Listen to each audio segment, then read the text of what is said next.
on the DudaCon session, day 3, session 1. We are now going to transition into session 2. So I had a lot of fun with you guys. We're going to ask you guys to hop off. And now we're going to start our second session, which is going to be how to 10x your agency's efficiency without compromising on quality. As we grow as agencies, we tend to think that we need quantity over quality, but what if you could have both? And so that's exactly what we're going to be talking about here today. So welcome to day 3, session 2, the final day of DudaCon. 3 days of virtual sessions where agencies gather to learn how to build their strategy for growth in the age of AI, economic changes, and a world of remote work. For this session, we are discussing how to 10x your agency's efficiency without compromising quality. Believe it or not, you can have both. And it will be followed by the next session, which is top line revenue growth opportunities for agencies right now, not tomorrow, right now, which will be our last session for the day. And just a quick reminder, DudaCon is sponsored by Search Engine Journal and SimilarWeb. Search Engine Journal has by far the best information on the planet when it comes to SEO, and SimilarWeb has some of the best data when it comes to SEO. Before we begin the conversation, I want to ask you guys to please submit questions in the chat as we go through them. The slides, they will be addressed at the end, and we will get to as many as we can in the panel discussion. We can also use Duda-related questions. We can also answer those in the chat as well. Duda moderators are in the chat. If you have a product-related question, and we can't wait to hear from you. So let's get started by hearing from you of where you are tuning in from today. I'd love to see where you guys are all over the world. On our last call, we had people tuning in from Mexico, Arizona, Colorado, Brazil. So we have a big international group here. So I want to make sure that everybody feels some of the love wherever they're tuning in from.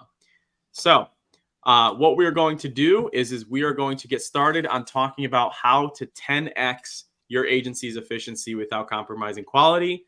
Big hint here is AI, if you guys probably couldn't tell. And we're going to be talking about that today. So I have some slides that I'm going to put up here on the screen, and then we're going to get started going through those slides. And remember, if you have comments, please feel free to put them in the chat, and we are going to address each and every single one of them if we have time. So the first thing I'd like to do is go through our agenda. The first topic we're going to talk about when it comes to improving your efficiency is talking about onboarding. If you can't nail a solid onboarding with a client, you're going to set the wrong expectation for the entire project. So that is the most critical part of any project, is how you set the right expectation and onboard. Then the second topic we're going to do is we're going to talk about boosting AI productivity. And so basically, we're going to talk about a couple of things when it comes to AI efficiencies. And we're going to talk about some correct ways to use AI models for SEO. A lot of you are probably wondering, what is the correct way to use AI for SEO? And we're going to go ahead and discuss that. And then the third one is going to be something that I should probably trademark. It's one of my favorite terms, which is called revisionless design. And I know if you guys are web designers and you're reading that word, you're probably wondering, how is that possible? Clients love revisions.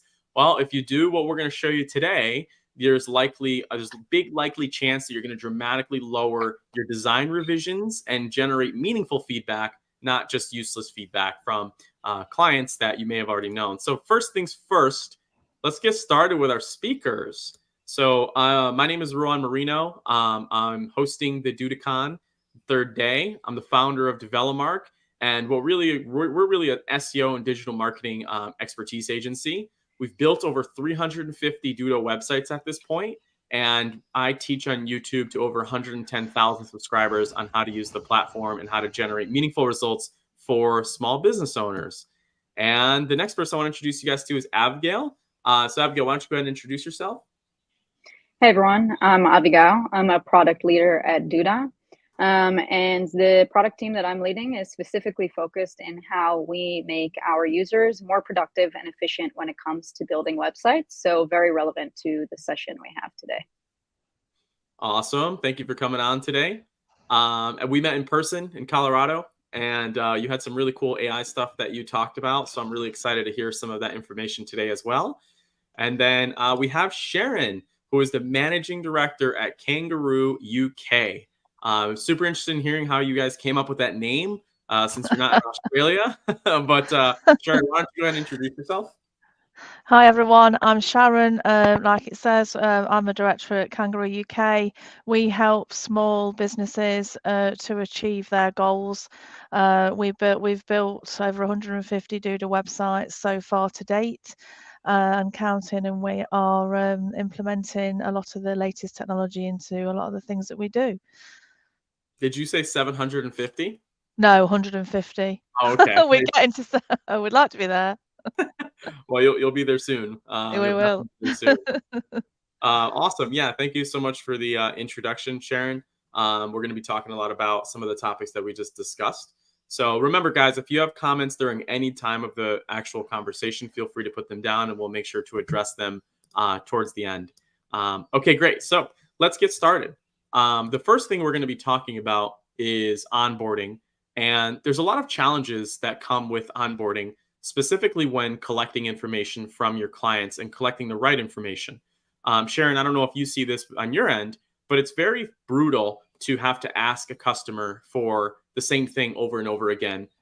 They feel like you're not listening. They feel like you weren't paying attention. And so that collection point at the beginning is extremely important. So we're going to talk about some challenges when it comes to onboarding and some solutions that you can use after today's call to actually make your onboarding processes a lot more effective. So this is generally what a successful onboarding project looks like. And this is based on a 6-week project cycle. There's a lot of research that has been done on getting projects up and running during a 6-week cycle is relatively the most effective way of doing it. It's not too long, but it's not too little. It really gives people enough time to gather everything and execute something meaningful. So on the two sides here, there are technical on the left and non-technical on the right. On the non-technical side, when you're onboarding a client, one thing that I love doing for success is getting an understanding of their short-term goals and then getting an understanding of their long-term goals. Now, the reason why they're broken into two and not just goals is because we want to show the client a win as soon as possible. And that is ultimately in the short term. I love pointing this example to like the gym. If you got into the gym and you started to lose a pound or two every week, that's short-term goals. You're going to be inspired to keep going. And so we want to show our clients the short-term wins as soon as possible and address those during the project build and the short-term actual timeline there. And then the long-term, if I wanted to be a bodybuilder, that's not going to happen the first time I go to the gym or the first couple of weeks. That's a long-term goal. And so everything that we're doing in the onboarding process is collecting this information to keep the long-term in mind while we're addressing the short-term. And then on the left side, we have technical. And so these are things that we have to gather to even build a website. Some of these things include things like DNS access. So you'll need profiles that you'll need access to adjust different things. And then you're going to need business info. And this is critical information. And if you're working local, is their name, address, and phone number. So Sharon, what are some of the common types of clients that you guys work with over there? Oh, we work with a really wide range of sectors, from plumbers, electricians, through to universities, and people that build software and things like that. So it's very wide. And what have you seen after building 150 websites to be your top 3 onboarding recommendations? So what we do right at the beginning is we create, after talking to the client in detail about their goals and what they're looking for, we create a statement of work which both parties sign, and that is absolutely crucial, because at that point you're collecting the business information, and they're actually having to put in that business information. So you know that if it's wrong, it's not you. They've put that information down wrong. We also at that point ask them to sign a terms of business, so that covers us for any projects going forward. And something also to note is to look for any change requests and create an additional change order against that statement of work. So keep your paperwork up to date, and don't sort of cut corners, even if time is of a restraint. Interesting. And so it sounds like you document a lot of these critical components when moving forward with the onboarding process. Yeah, Can, yeah. can you tell me a little bit about what specifically is on that statement of work? So actually, I've just been writing one before I came onto this call. So Nice. it is all the details about the specific project needs, what they have discussed with us, what they want it to achieve, look like, all the elements that we're going to put into it, whether it be, membership functions, things like that. We then detail who the project lead is on both sides, so client and our side. We detail any of equipment that we need and any information and equipment that we may need access to from the client to move forward. We then detail all the deliverables and the milestones and the costs broken down, the terms of the agreed costs and when the stage payments will be, and the start date.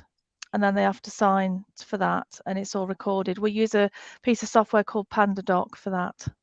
Yeah, love it. Love it. So guys, Sharon's doing a couple of really critical things there. One is she's giving the client an opportunity to read her statement of work, creative brief, whatever you want to call it, to find any errors before she starts. Because if you start the project and you're 3 weeks in, you can't accomplish revision list design if the information you collected initially was wrong. So it's really important that your client has a chance to check off, yes, this is correct. This is my business information. This is the goal. This is the person responsible. And having them do a physical sign off is extremely effective. And that's definitely something, Sharon, I'm going to take away from our call here today. So thank you for sharing that. And now let's kind of go through some real examples of what this might look like.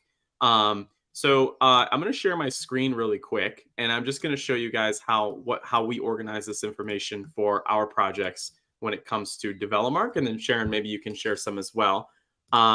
So right here, you should see my website screen. And this is a website project that we just built.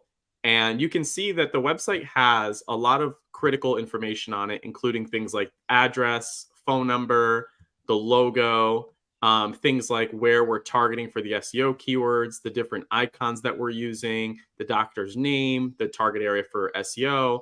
All of this information during the onboarding process is collected and it's put into a section called business info, where I can change this information and it will change that data across the entire website. So with each business vertical that we work with, we have a set list of questions that we ask for, and we put that information into a section called business text. So for example, if we're talking about accepted insurances, we know that this office accepts Delta only and everything except HMO. The associations they're a part of, the address, the call to action, the cosmetic dentist services, the different financing companies that they use. And the value in this is that once I have this collection information and it's put into the site this way, our team knows that when they connect this information, which we're going to talk a lot about after, it's accurate with what they said. And our content editors aren't just logging in and making changes that they think is correct. They have to use the business text and the collection information. So to do this, a really powerful way is to talk about, is to actually do collection forms that your client can easily fill out and gather information so that when you do something like change the business name, when you actually talk about the business name, it's correct.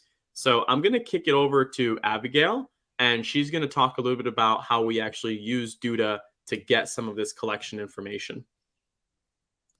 Cool. Thanks, Ron. Can I get my slides, please? Give me 1 second.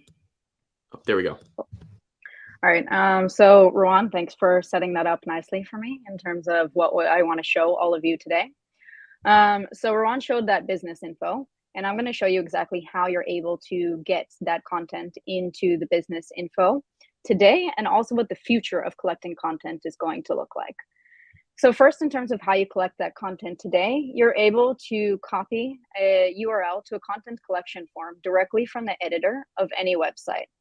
And the form that you're going to get and be able to send on to your client is going to allow you to collect information such as images for their site, files, basic business information, all of the different things that Ruan just showed you. But we've spoken to hundreds of agencies similar to Ruan, Sharon, and as you can hear from them and all of the agencies that we've spoken to have told us, the content collection process is one of the most painful stages that you go through in the site building experience. If you're leveraging all of the different automations and productivity tools that we have within Duda, you're probably able to build a website in minutes or hours, but you might be waiting on your client to collect the content from them for even months. And so we really wanted to look at this specific phase of your process and see how we can improve the end-to-end aspect of it. So when we talk about the end-to-end aspect of content collection, we think about both the agency, the client, and then what happens when you get that content back from the client themselves. So like I mentioned, this is the future of content collection with Duda, and what I'm going to be showing you will be launching in Q1 of next year. So let's take a look at how that's going to be. What you're going to be able to do is click on Create Content Collection Form directly inside of the Duda platform. And from there, all you need to do is insert basic information about the business that you're going to be collecting content from. So the business name, the business category, as well as what type of site you're looking to build for them, whether that be a simple single-page landing page or a full e-commerce site. After clicking on Generate Form, we're going to be leveraging AI in order to generate questions for you that we believe are going to help you collect the exact content that you need from this specific business. So it means not only are you saving time to build the form itself, but you'll also be saving the time that it takes to research the questions that you need to collect all of the relevant content for that specific vertical that you're going to be talking to. Now, you can use this form at the beginning of your process with the client. It doesn't need to be after you've already signed an agreement with them and you're already getting inside of the editor. You can use this as part of your sales process. Use this to speak to your customer about information about their business and get to know them better and really personalize that interaction that you're having with them. So here you're going to see the list of recommended questions as well as a preview of how the form is going to look. And those questions are going to be anything from high-level business information, business logo, etc., down to full detailed information.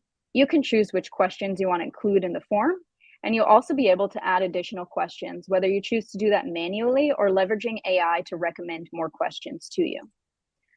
So once you're happy with the form, you'll have the option to either take that form and get on a call or in-person meeting with the client and fill it out live with them, or this form can meet your clients wherever they are. So when we think about how do we create a better experience for the client and increase the likelihood that they are going to be able to provide the content to you that you need, we think about a customer who's on the move. They're focused on their day-to-day business operations. They're not thinking about building a website.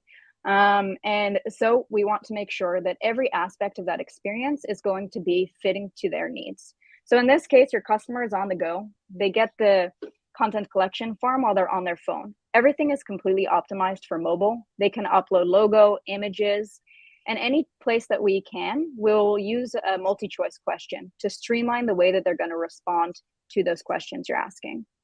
They'll also be able to choose between recording their response or typing out the response themselves. And if they choose to record it, you'll receive both the recording as well as the typed out transcript. So you'll have both of those accessible for your needs. If you chose to ask them their design preferences, so we talk about revisionless design, you want to know what they like, you want to know what they're going to expect. They'll be able to tell you which color palette they like, which layout they prefer for their site. And then you have everything you need from the information about the business, the services they offer, the files that they need, as well as their design preferences sent directly to you. You'll be notified as soon as the content collection form is submitted. And like I mentioned, you could also fill this form out with them while you're talking to them in a conversation. And once you get that form, all of the data is available to you within Duda. And you can also set up automations to get this data in your CRM or any other external tool that you'll be using. Awesome. Yeah, that's exciting. Yeah, thank you, Avigayil, so much for sharing that. That's very helpful. And Sharon, I'm going to kick it to you. What have you seen to be super successful when collecting information from clients? Well, what we're working on at the moment is until this comes out, is an instant site building form. So we're looking to have either, like you say, either have the client on the phone or be able to send it to them if you think they're going to be able to fill it in on their own, and that's the big question. A lot of the time, you could actually, go on a Zoom or a Teams or whatever, and actually fill it in with them. And they'll be able to put in their information, upload their logos. All this will be attached to a vertical. So we're sort of kicking this off, concentrating on verticals. So we're looking at initially that service sector, which is plumbers, electricians, and people like that. And they will be able to fill on all the information, put some images up, put their logo up, and then click a button, and it will create the site instantly. In with that, we are looking to put in the ChatGPT API, so that with a few prompts, it will also write those key sections for them as soon as the site's being built, as soon as that button's submitted. And that's really great. And that kind of brings us into our next topic of conversation, which I know Sharon has probably a lot to talk about with this, and it is the generative AI. And so, taking the onboarding and then using generative AI to neatly place content exactly how we want it is everything we're going to be talking about here as we move forward. So thank you for that answer, Sharon. That was very intuitive. And I think one thing you said that's very critical is that you are working within verticals, which makes your job a lot easier because you're not doing that deep learning for every client that you're going to be working with. In our last Duda session, the one right before this one, we were talking about having the same type of client over and over again and why for an agency, it's so much more efficient. So here's a little bit about AI workflows that we're using today in DevelopMark. And then Avigayil is going to show us some stuff with AI, and Sharon's going to put her thoughts on how she does this as well. So really the goal is to increase text efficiency. Photos and images, I don't think are there yet. The best call we can do is something like Midjourney, but even then, it still looks like a painting, not really what a plumber would want on their website or electrician. So on the left side, we have client work, which is utilizing ChatGPT or whatever AI model you're using to get more output done, specifically in web content and SEO. And on the right side, we have business operations, and it's utilizing ChatGPT and other AI models to send automatic responses and organize data. Let's talk about the left side first. Let's talk about the right side first, because I think this one is one that a lot of agencies can find extreme value with, specifically in saving time. So what do I mean by that? Well, when you get an email in your Google Mail, your Outlook Mail, whatever mail system that you use, there's a likely chance that OpenAI can integrate with your email account and can start prompting responses to the emails that you're already getting. So I'm going to go ahead and show just a quick example of what this looks like and kind of show you how this works, because it saved me a dramatic amount of time from talking about pretty much the same thing over and over again. So we have the, I'm sorry, give me 1 second.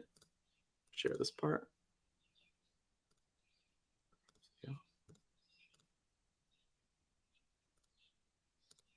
Okay. Technical difficulty. There we go. Okay, so on my screen here, you guys should be able to see a question that we would get on an average.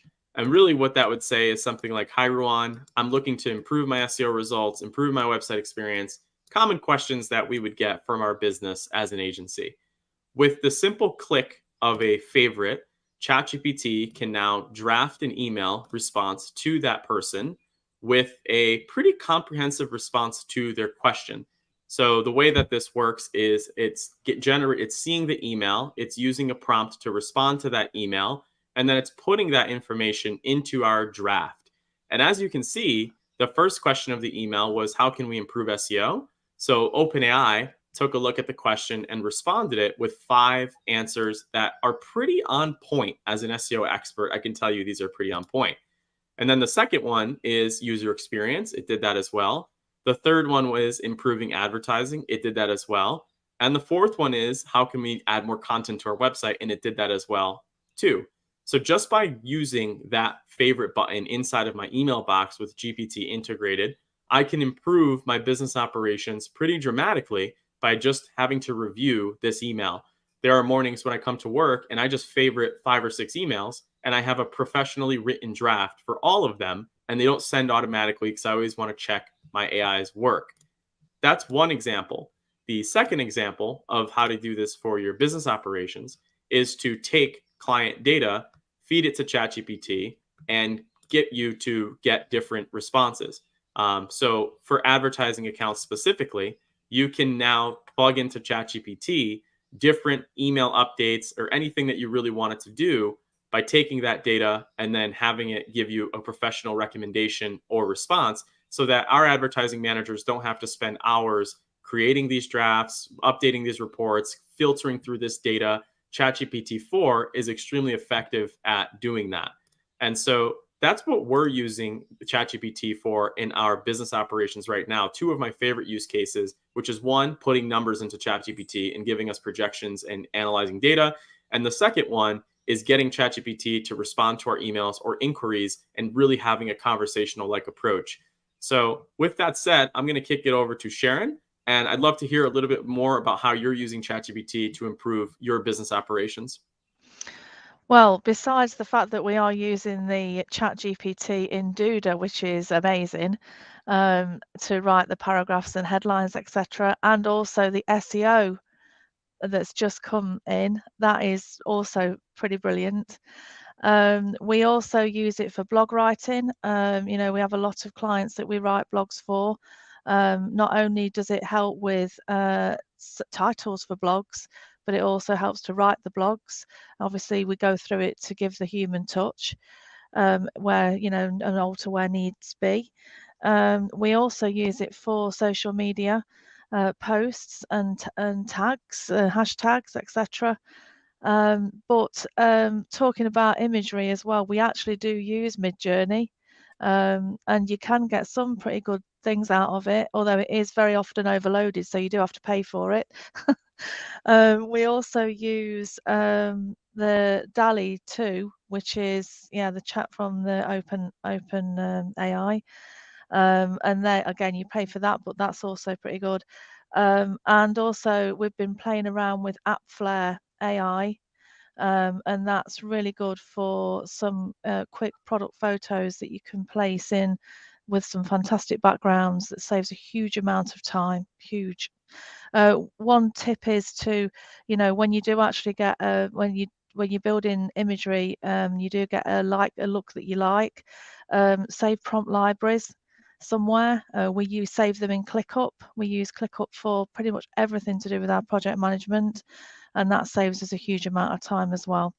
So yeah, save those prompts, and that we can always go back to them and get a similar result. Yeah, I love that. I love that. And ChatGPT 4 remembers about 68,000 words. And so who knows how much 5 is going to remember. So it's going to make prompting a lot easier. So thanks for sharing that. And then I'm going to kick it over to Avigayil. And how is Duda preparing themselves to lead really the AI push when it comes to websites? So I just showed you the future of content collection, and now I'm going to show you that the future when it comes to the generation of AI content is already here. So I'm first going to walk you through that AI text assistant that Sharon just so kindly complimented. And we already have tons of our agencies are using this AI text assistant in order to generate and edit content on thousands and thousands of websites. So this is already available in the platform today, and our text assistant is integrated into different areas where you are incorporating text into any website. And you can do all sorts of things with it, whether that be generate content from scratch, ask us to generate a title about an existing paragraph that you've already included on the site, as well as edit content, whether that be improving the content, changing the length, changing the tone of voice, etc. And we continue to release updates and additional capabilities to this, as well as incorporate it to more and more places in our editor almost every week. So I'm going to show you exactly how that looks directly inside of the text widget in the site. So in this case, I want to fill out this paragraph here. So I just need to go to the text assistant directly on my toolbar and choose to generate a paragraph. Now, what we have on every site is what we call the business profile. And this incorporates information like the business name, what the business does, and you can also choose the tone of voice for the contents that you're going to be generated. Now, we use this information for all of our prompts to ensure that you are going to be generating content that is specific to this business. You can then type in additional information, and what we do is we build out that prompt for you. So we're doing that heavy lifting on the prompting, and then you can choose the length of the paragraph you would like to generate. Once we've generated that, you can preview how it's going to look on the site, and in a click of a button, it's already there, already styled for you. You can then go in and make further edits. So if you decided this content was too long, just click on make it shorter, and we're going to go ahead and do that for you. Once again, you can preview it, see how it looks, happy with it, and click on use this text.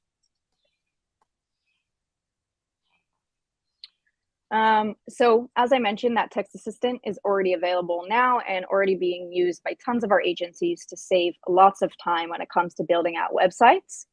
The next area that we're going to go into is entire sections of sites. So we're talking about a single piece of text. The next place that we're going to be offering the generation of a section of a site is going to be launching in Q4 of this year. And let me show you how that's going to look. So you have a site, you want to add additional content. We're not talking about one paragraph or one title. We're talking about a full bulk of information, whether that be about us, FAQ, services, etc. So you can choose how you want to add a section to the site, whether that be manually, which you can do today, or leveraging AI to do that. From there, you just need to insert some information about this section that you would like generated, in this case, a services section. So we're going to ask you some follow-up questions to make sure that that section is going to be as usable and ready to go on the first generation. In this case, what services do you wish to include? We already know what services this business offers, so we're going to offer you predefined services that you can choose from. Click on Generate Section, and while we combine that information with that business profile and other content that you already have on the site, in order to generate a ready-to-go section for you, here you have the 4 different services. If you want to, you can choose to regenerate certain aspects of that section, or just click on Save Section, and in the click of a button, you have all of those different aspects of the content fit into the site for you.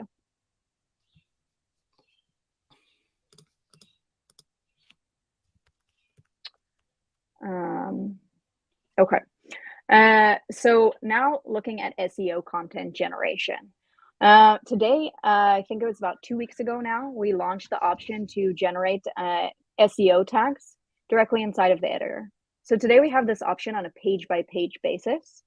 You can go into the editor and go page by page in order to generate the title, the description, or the two in a single click. What's coming next is the option to do this in bulk.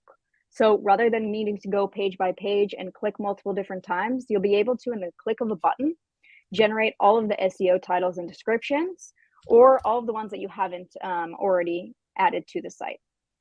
So we have this SEO page that is available today, and you are able to edit the titles and descriptions for all of the pages on the site one by one, whether that be manually or utilizing AI to do that. And what is launching towards the end of this month is the option to click on a single button. And as you can see here, we're generating all of the titles and descriptions for every single page of the site.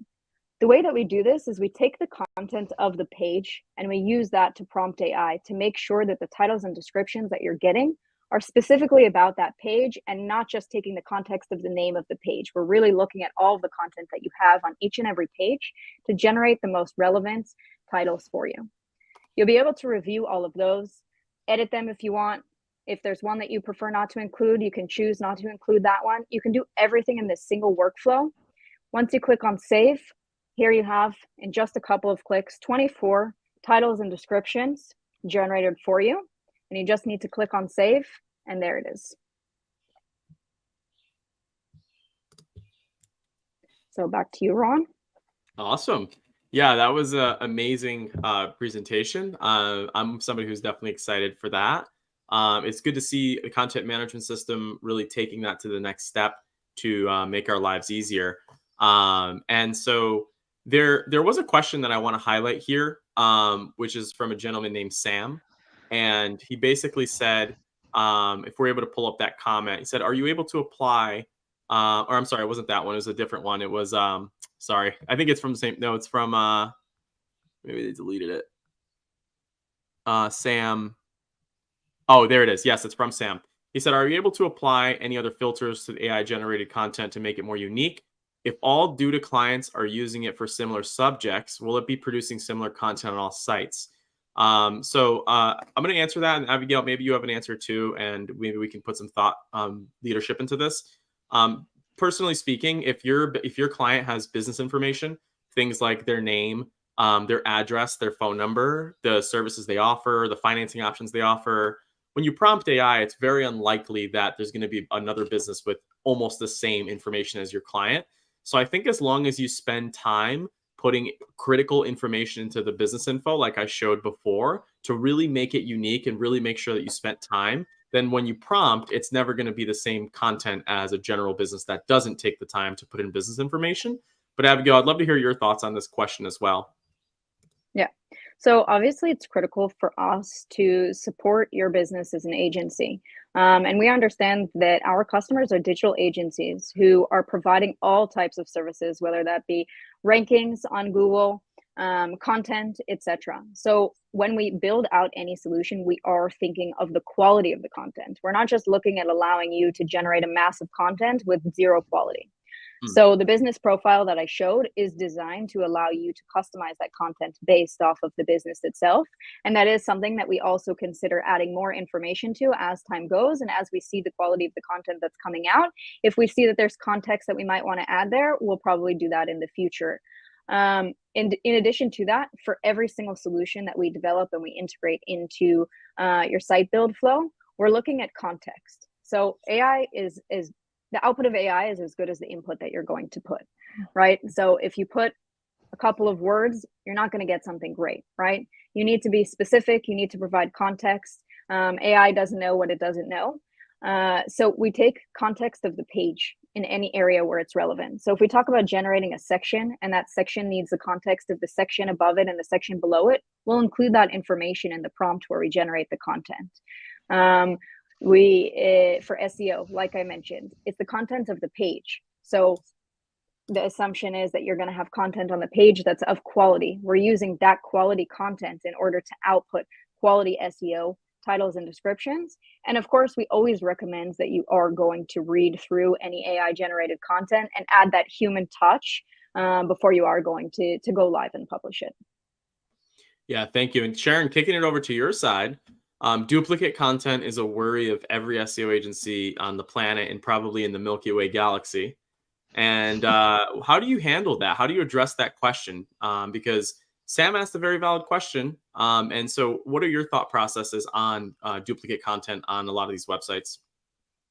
Well, before obviously this function came into Duda, we were actually writing the content ourselves to make sure that it wasn't duplicated.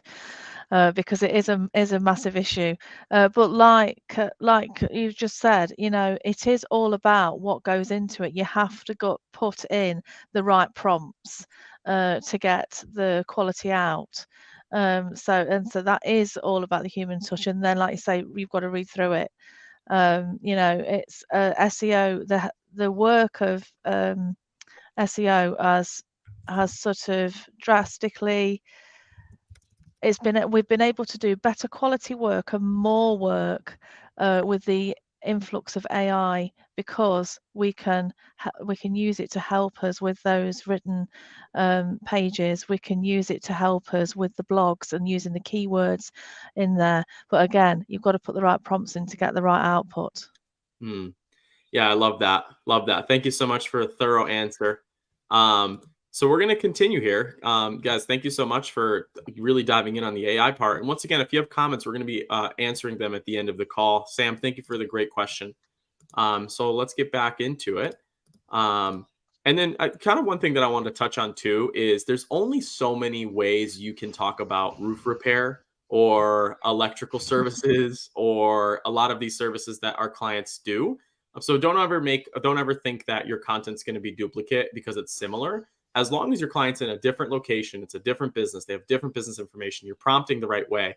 That's something that I necessarily wouldn't worry about. And Google has actually talked about as long as the information is helpful for the end user, AI is completely on the way there. So the next topic we're going to talk about, which is my favorite one out of all of these, is called revisionless design. And really what this is designing for less feedback and comments.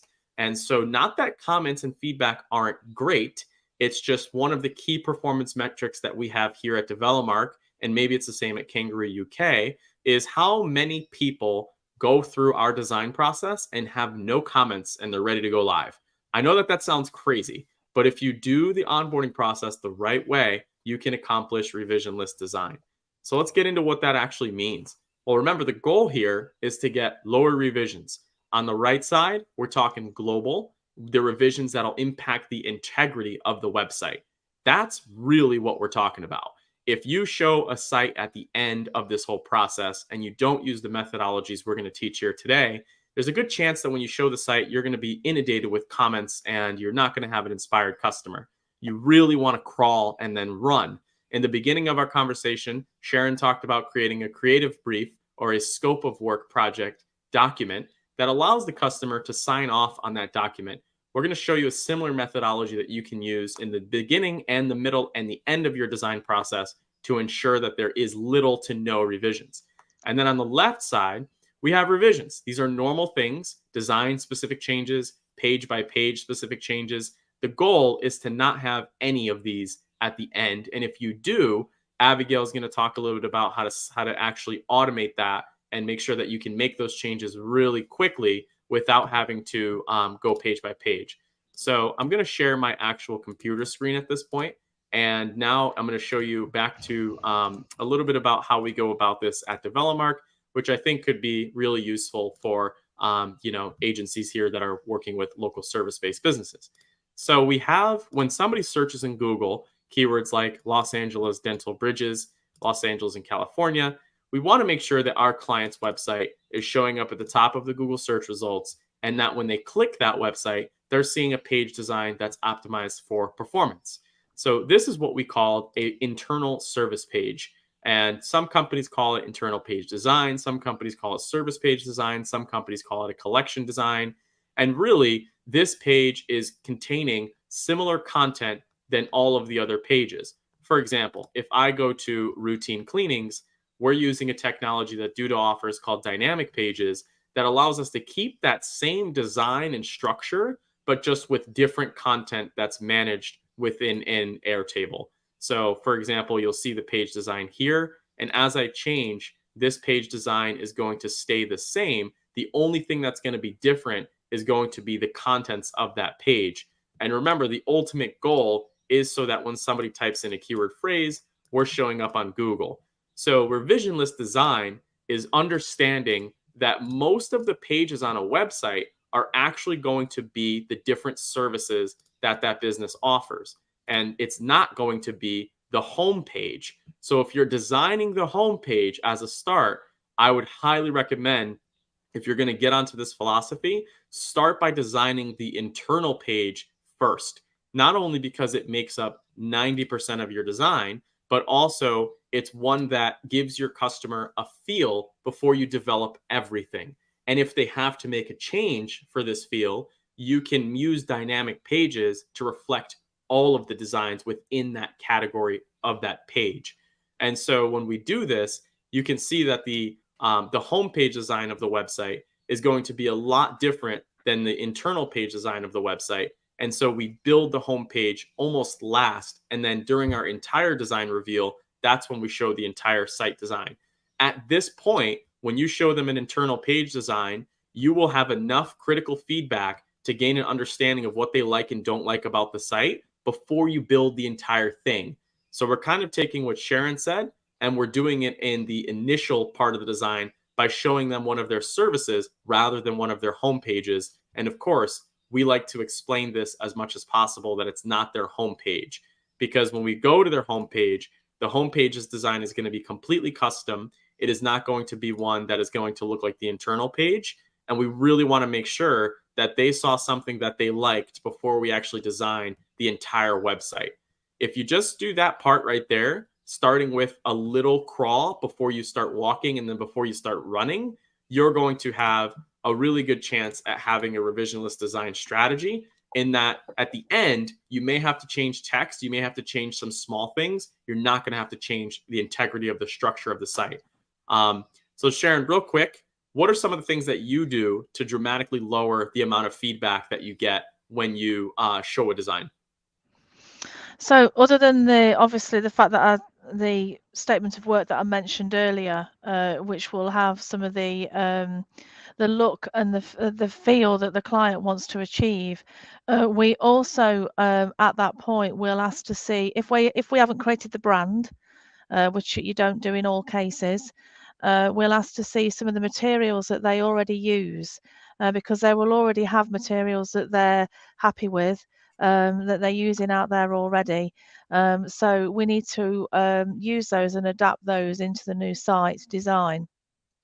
So that's one of the things that we use. For communication, we use the site comments as well. So that saves a huge amount of time, because it's quite difficult for customers to tell you exactly which word on which page, in which section, in which paragraph they'd actually like to change. So that just speeds up things dramatically, but also helps them feel involved in the whole process as well. I love it. And so, Abigail, I know you probably have some things that you want to discuss when it comes to site comments and design as well. Is there some things that you can share with us that Duda's doing to stay ahead of the game to make sure we get revisionless design? Yeah, so we really think about the fact that our agencies are not building a single site. You're building many websites. So we first think about speed and consistency, and how you can reuse different elements on the site as well. So we talk about building sites and building blocks. And like you said, show the client something first, but don't build the entire site. So show them something they like, and then we think about how you can reuse that element in other aspects of the site and do that quickly and easily as well.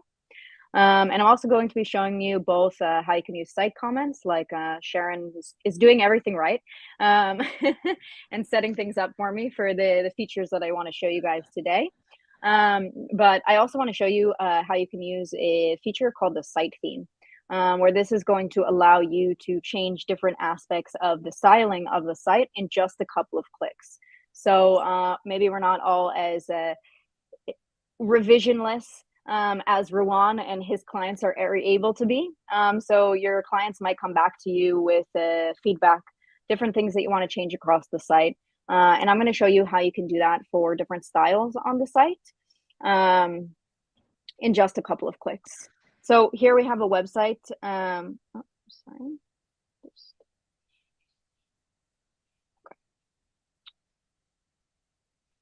Show you the site theme first. So here you have the website that you built for the client. And let's say the client comes back to you and decides that they don't like these colors anymore. Hopefully that's not the case. Hopefully they stick with what they like, but let's say that they decide that they want to change the styles on the site. So you can go to our site theme feature, where you have everything from colors to buttons to text. In just a couple of clicks, you can see here how you completely change the colors on the site, and all of the different elements of the site are connected to the theme colors. So everything that I change the colors for changed for me automatically. I can do the same with buttons. So if I want to change the design of my secondary button and change the color of that to pink, again, a click, and every secondary button across the site is going to be updated as well. Same for my primary button. We have two different styles of buttons. Once again, you can see here that all of the buttons were changed in a matter of clicks. So this extends to, like I mentioned, font styles, colors, image styling, spacing across the entire website. And what we see is that features like the theme colors reduces the number of clicks that it takes our agencies to build their site by 70% or more.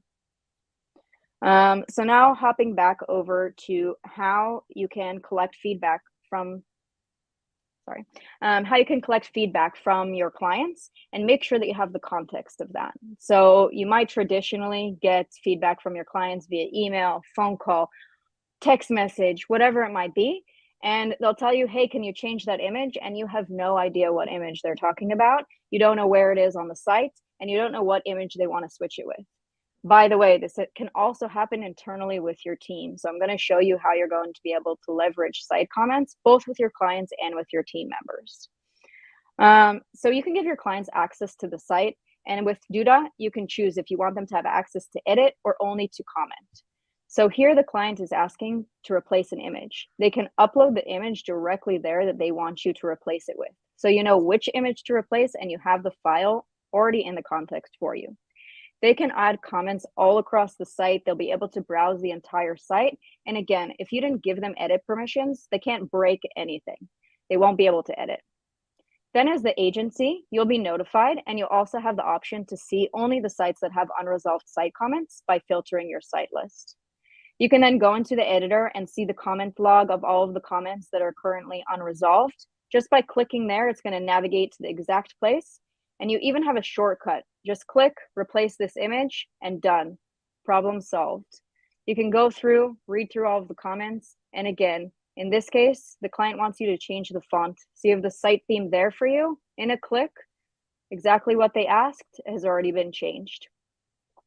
Now, like I mentioned, you can have the same challenges inside of your agency. You want to communicate back and forth. You need that context.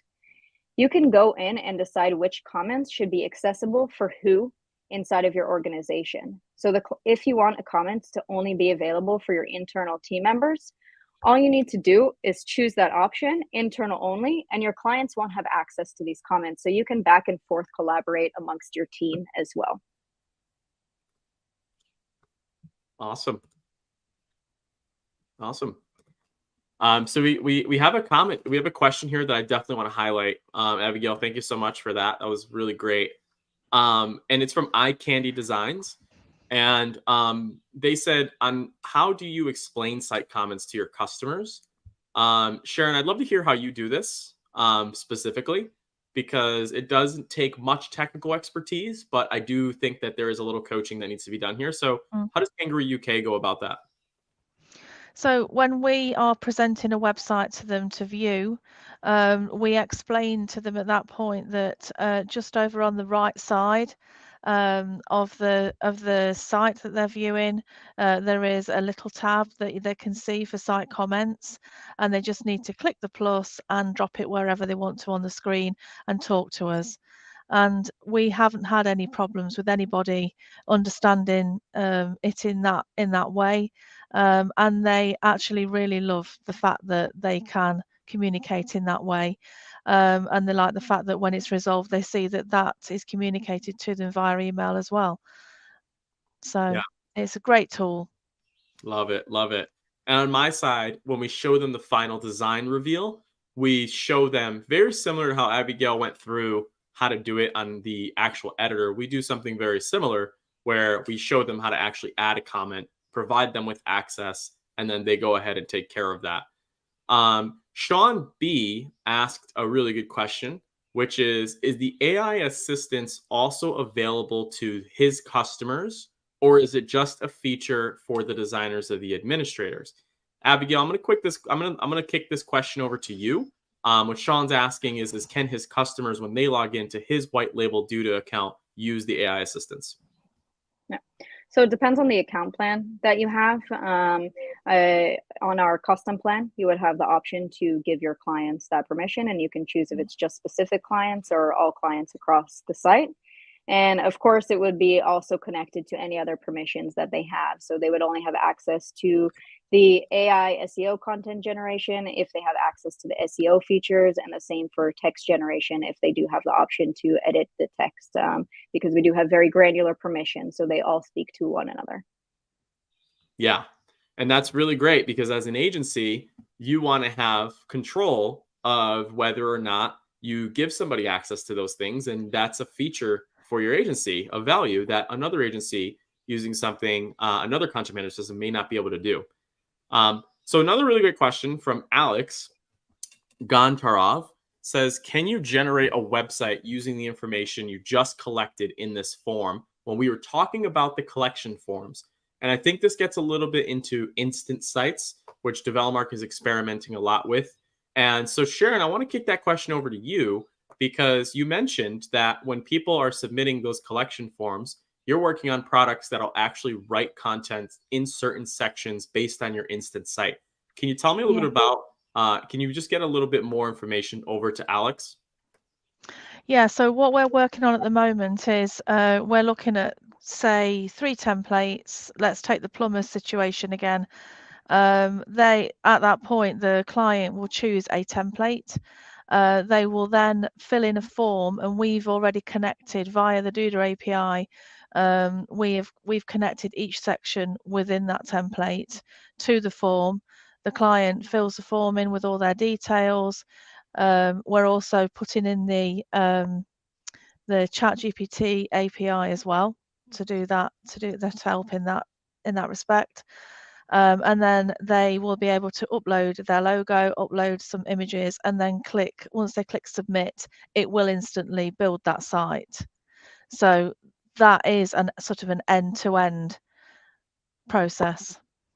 Yeah, and so I just want to touch on that, because you're mentioning a very critical component here, where if you are an agency and you're doing design, verticalization is the most important thing that you can do, because you're going to stretch yourself thin trying to make different instant sites for every type of vertical you're going to work for. Whereas if you're making one product for one specific type of business, like a veterinarian per se, your instant sites, your product, your service, your onboarding, your AI training, all of this stuff is going to be much easier to implement, because you're not trying to build 16 different businesses.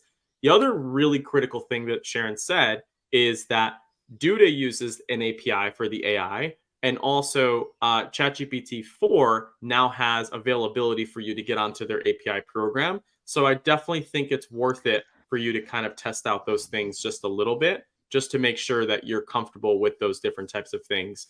And so, yeah, no worries. iCandy Designs, great question. And now there's another one here. And this one, Abigail, I think this one will kick it over to you.